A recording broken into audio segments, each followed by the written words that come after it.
மாண்புமிகு உறுப்பினர் திரு மு தமிமுன் அன்சாரி அவர்கள். மாண்புமிகு பேரவை தலைவர் அவர்களே, மாண்புமிகு பேரவை துணைத் தலைவர் அவர்களே, இன்று போட்டியின்றி தேர்ந்தெடுக்கப்பட்டிருக்கக்கூடிய உங்கள் இருவருக்கும் என்னுடைய மனிதநேய ஜனநாயக கட்சியின் சார்பிலே நல்வாழ்த்துக்களை தெரிவித்துக் கொள்கிறேன்.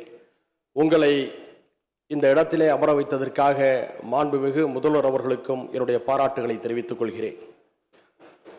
இருளை படிப்பதை விட ஒரு மெழுகுவர்த்தியை ஏற்றி வையுங்கள் என்றார் அரசியல் மேதை அரிஸ்டாட்டில்.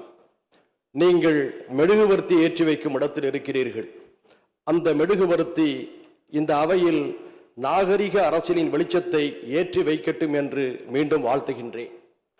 சட்டமன்ற ஜனநாயகத்தை விவாதங்கள் தான் அழகுபடுத்துகின்றன. இதில் எண்ணிக்கைகளின் வலிமை எவ்வளவு முக்கியமோ அதுபோல் எண்ணங்களின் வலிமைகளும் மிக முக்கியம். எனவே சிறிய கட்சி பெரிய கட்சி என்று பாகுபாடு காட்டாமல் உறுப்பினரின் நோக்கம், அவர் பேச வரும் கருத்தியல், அவர் எடுத்தாள விரும்பும் முழக்கங்கள் ஆகியவற்றை கவனத்திலே கொண்டு எல்லோருக்கும் நேரம் ஒதுக்க வேண்டும் என்று அன்போடு கேட்டுக்கொள்கிறேன்.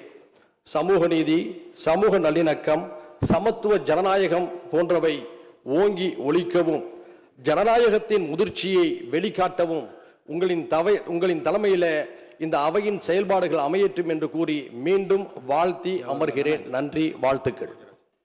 பிளே ஸ்டோர் மற்றும் ஆப் ஸ்டோரில் இருந்து பாலிமர் செயலியை QR கோடு மூலம் பதிவிறக்கம் செய்யுங்கள்.